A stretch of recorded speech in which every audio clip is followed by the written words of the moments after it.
Voici l'hématite qui est faite avec de l'hydroxyde de fer et de la silice de façon à obtenir la couleur rouge.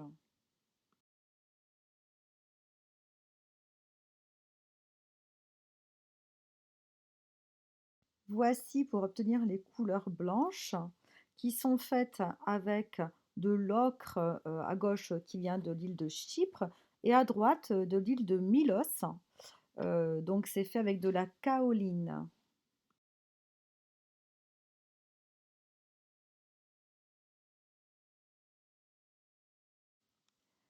À gauche, vous avez du lapis-lazuli qui est pilé pour obtenir la couleur bleue. Et à droite, vous avez du cinabre qui est fait pour utiliser la couleur verte, pour créer la couleur verte.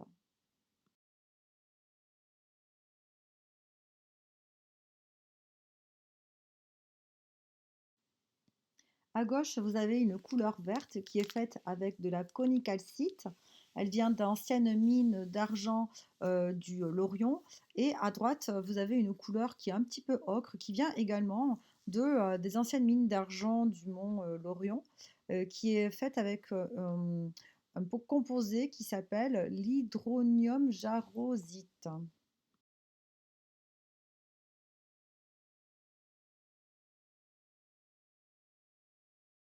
À gauche, vous avez de l'ocre, hein, donc ça c'est assez commun hein, chez nous en France. Bon là, elles viennent des mines d'argent du Lorion. Et à droite, vous avez de l'hématite pour la couleur rouge. C'est un composé de fer aussi, hein, donc de silice.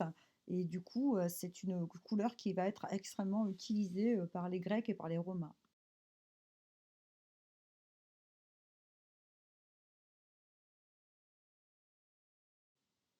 À gauche, vous avez une autre façon de composer le bleu, de créer le bleu avec de l'azurite, une pierre qui s'appelle azurite.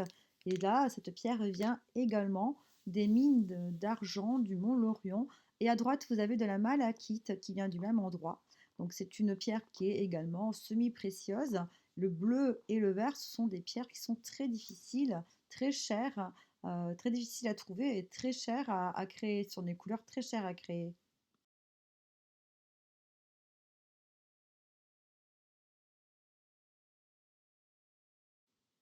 Là, vous voyez comment on obtenait les pigments avec lesquels on allait peindre. Donc, c'était en pilant toutes ces pierres précieuses.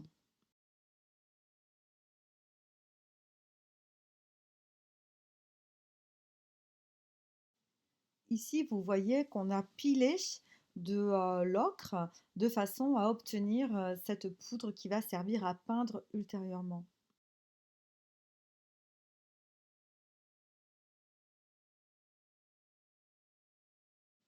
À gauche, vous avez du blanc.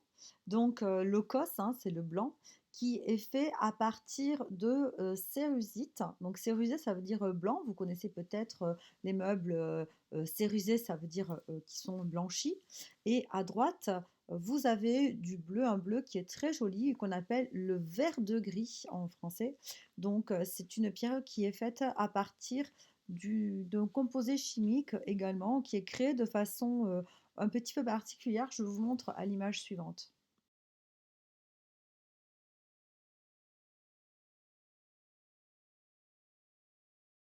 Donc pour créer le vert de gris et le bleu égyptien, qui est ce très joli bleu que vous voyez à gauche, hein, il fallait un procédé chimique un petit peu particulier.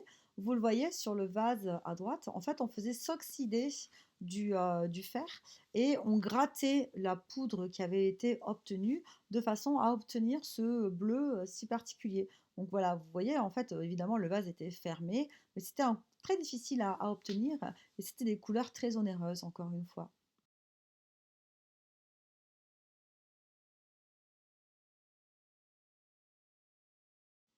Pour continuer à ce que je vous ai dit à l'image précédente, hein, donc vous avez l'explication en grec et en anglais. Donc dans le pot à céramique, hein, qui s'appelle le pitos, on va mettre une plaque, de métal, on va y mettre des vapeurs acides avec, par exemple, du vinaigre chaud et l'acide va ronger le métal et après avoir rongé ce métal, on va récupérer justement le blanc je vous parlais tout à l'heure, le vert de gris dont je vous parlais tout à l'heure et ce bleu égyptien que vous avez vu tout à l'heure et qui servait également d'ailleurs à faire le maquillage, des égyptiennes. Alors vous imaginez un petit peu se mettre ce genre de choses sur les yeux, c'était quand même pas terrible, hein.